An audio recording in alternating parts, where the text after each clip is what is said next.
পশ্চিমবঙ্গের এই ছোট শহরের কাছে একটি পুরনো রেল লাইন ছিল, যা তখন প্রায় পরিত্যক্ত।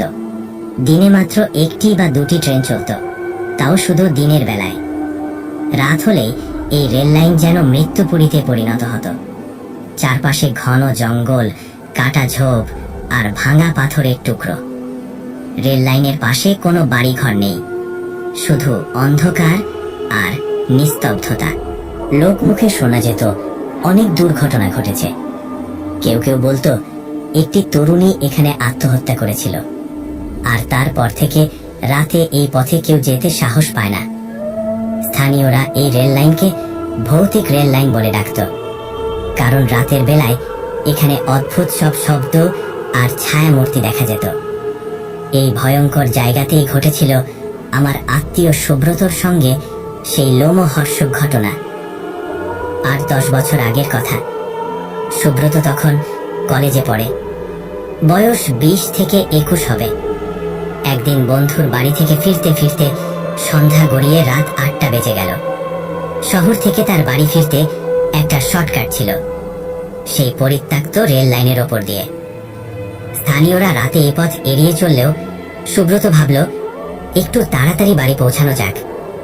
তাই সে রেল লাইনের ওপর দিয়ে হাঁটতে শুরু করলো। রাতের অন্ধকারে চারপাশ নিস্তব্ধ, শুধু তার নিজের পায়ের শব্দ আর ঝিঝি পোকার ডাক ভেসে আসছিল। হঠাৎ তার মনে হলো পেছন থেকে আরেকজনের পায়ের শব্দ আসছে, ঠক ঠক ঠক ঠক। তার বুকের ভেতর ধড়ফড় শুরু হলো। পেছনে তাকাল, কিন্তু অন্ধকার ছাড়া কিছুই দেখা গেল না। হয়তো আমার মনের ভুল বলে নিজেকে সান্ত্বনা দিয়ে সে এগিয়ে চলল। মাঝরাতে রেল লাইনের অন্ধকার আরো গভীর হয়ে ওঠে। সুব্রত প্রায় অর্ধেক রাস্তা পার হয়ে গেছে। এমন সময় তার মনে হলো খুব কাছে থেকে এক নারীর কণ্ঠস্বর শোনা যাচ্ছে, ফিস ফিস করে কথা বলার মতো। প্রথমে সে ভেবেছিল হয়তো বাতাসে আওয়াজ হচ্ছে, কিন্তু শব্দটি বার যত স্পষ্ট হতে থাকলো তার ভয় বাড়তে থাকলো। সে স্পষ্ট শুনতে পেল কেউ যেন ডাকছে, সুব্রত, সুব্রত। তার শরীর ঠান্ডা হয়ে গেল। সে বুঝতে পারছিল এখানে কেউ নেই আশেপাশে। তাহলে এই আওয়াজ কোথা থেকে আসছে? সে ভয়ে দৌড়াতে শুরু করলো, কিন্তু যত দ্রুত সে দৌড়াচ্ছিল সেই ফিস ফিস শব্দ যেন তার পিছু ছাড়ছিল না। মনে হচ্ছিল অদৃশ্য কেউ তার ঠিক পেছনেই আছে। হঠাৎ সে অনুভব করলো কেউ যেন তার কাঁধে হাত রেখেছে। সে ভয়ে জমে গেল, ঘুরে তাকানোর সাহস পেল না। সেই ফিস ফিস কণ্ঠস্বর এবার তার কানের কাছে স্পষ্ট হয়ে উঠল।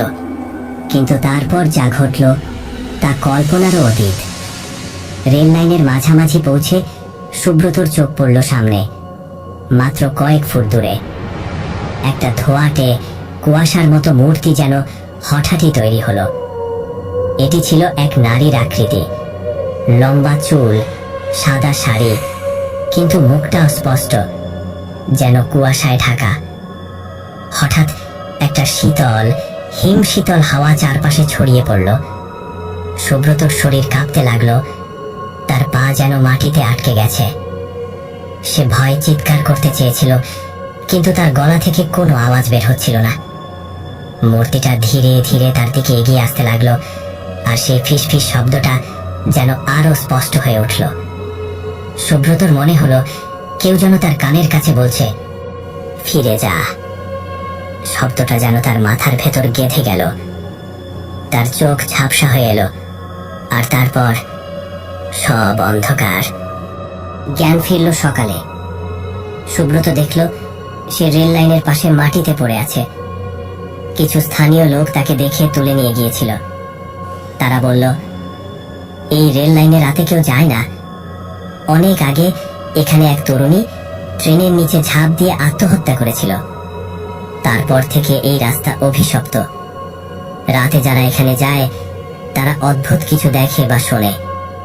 তুই বেঁচে ফিরেছিস, এটাই ভাগ্য। সুব্রতর শরীরে কোনো আঘাত ছিল না, কিন্তু তার মনে সেই রাতের আতঙ্ক গেঁথে গিয়েছিল।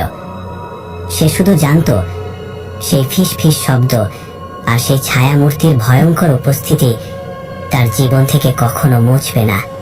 সেই রাতের পর থেকে সে আর কখনো রাতে বেরোয় না। এই ভৌতিক রেল লাইন এখনো স্থানীয়দের মনে আতঙ্কের প্রতীক। বিশ্বাস করা বা না করা আপনাদের ব্যাপার, কিন্তু এই গল্প শুনে মনে হয় না কিছু জায়গা রাতে না যাওয়াই ভালো?